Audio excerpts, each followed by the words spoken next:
প্রিয় দর্শক, স্বাগত জানাচ্ছি সারাদিনের সংবাদের প্রতিদিনের আয়োজন রাত 11টার শীর্ষ সংবাদে। সারা বিশ্বের গুরুত্বপূর্ণ সব সংবাদ শিরোনাম জেনে নিন শুরুতেই।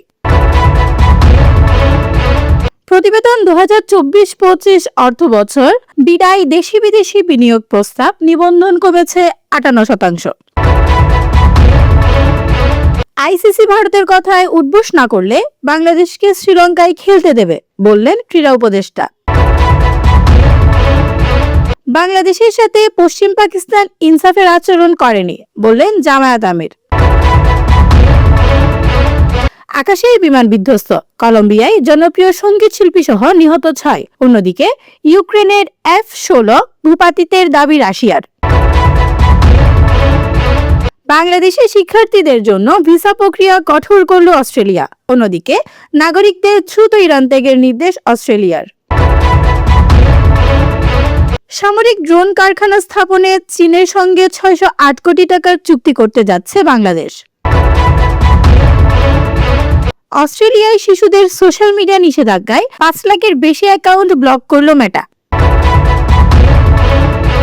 নেপালকে বাংলাদেশের পথে হাঁটতে দেওয়া হবে না জানালেন সুশীলা কার্কি। খোঁজ মেলেনি আন্দোলনে আহতদের, হাসিনা সহ 113 জনকে অব্যাহতির সুপারিশ। রেমিটেন্সে ভর করে 20 মাসের মধ্যে ব্যাংক আমানতের প্রবৃদ্ধি সর্বোচ্চ।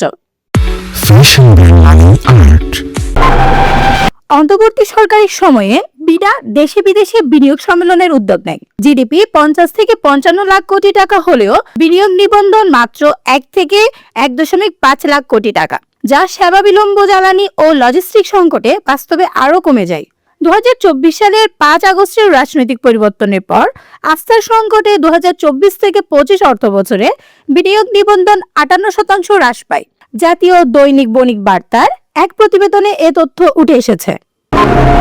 ক্রীড়া উপদেষ্টা আসিফ নজরুল বলেছেন, আইসিসি যদি ভারতের প্রভাব মুক্ত হয় তবে বাংলাদেশকে শ্রীলঙ্কায় খেলতে দিতেই হবে। ভারতের সাম্প্রদায়িক পরিবেশ ও বাংলাদেশ বিরোধী পরিস্থিতিতে সেখানে খেলা অসম্ভব। মোস্তাফিজ ইস্যু ও আইসিসির চিঠি তা প্রমাণ করে। দল গঠন, সমর্থক ও নির্বাচন নিয়ে অবাস্তব শর্ত মানা হবে না। প্রয়োজনে পাকিস্তান বা সংযুক্ত আরব আমিরাতে খেলা সম্ভব, কিন্তু ভারতের নিরাপদ পরিবেশ নেই।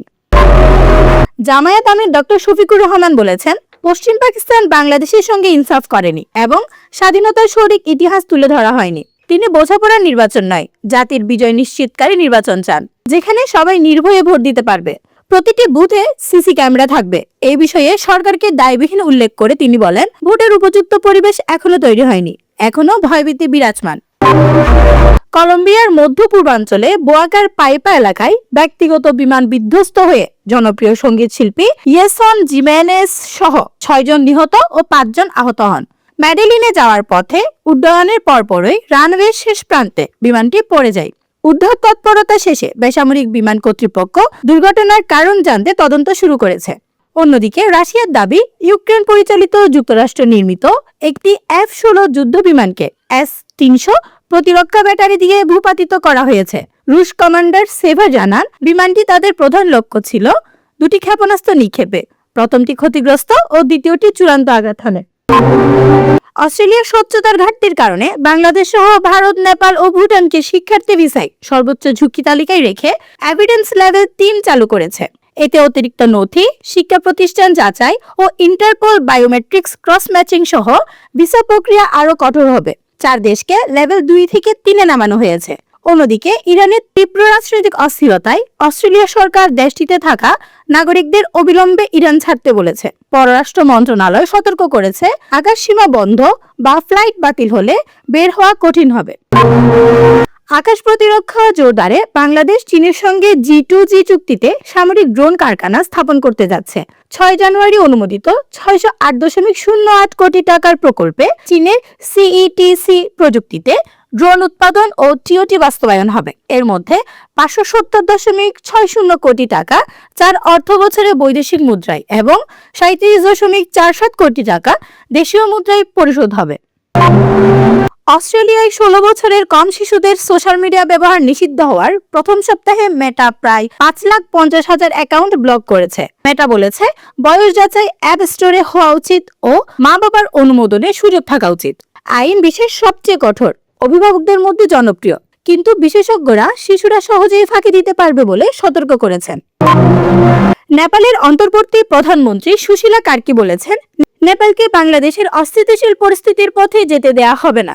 তিনি রাজনৈতিক দল ও জেনজি তরুণদের ক্রমাগত সমালোচনা, চাপ ও গালিগালাজের বিষয়ে আক্ষেপ প্রকাশ করেছেন এবং বলেন সরকার ধৈর্য ধরে কাজ চালিয়ে যাচ্ছে।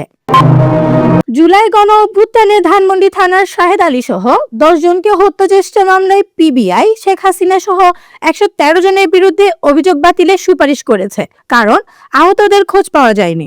আসামিদের মধ্যে সজীব ওয়াজেদ জয়, ওবায়দুল কাদের, হাসান মাহমুদ, আরাফাত, জুনাইদ পলক, জাহাঙ্গীর কবির নানক সহ অন্যান্যরা রয়েছেন। মামলার পরবর্তী শুনানি হবে 3 ফেব্রুয়ারি।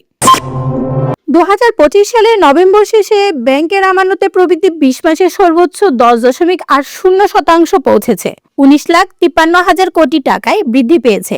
এর মূল্য চালিকা শক্তি হলো রেমিটেন্স, কারণ অভ্যন্তরীণ অর্থনীতি এখনো স্থবির রয়েছে। ব্যাংকার ও অর্থনীতিবিদরা বলছেন, ডোমেস্টিক আয় বৃদ্ধি না থাকা সত্ত্বেও রেমিটেন্স ব্যাংকিং চ্যানেলে জমার কারণে আমানত বেড়েছে। দর্শক, এতক্ষণ আমাদের সাথে থাকার জন্য ধন্যবাদ। প্রতি মুহূর্তে দেশ বিদেশের গুরুত্বপূর্ণ সব সংবাদ জানতে ভিজিট করুন www.saradinersongbaad.com।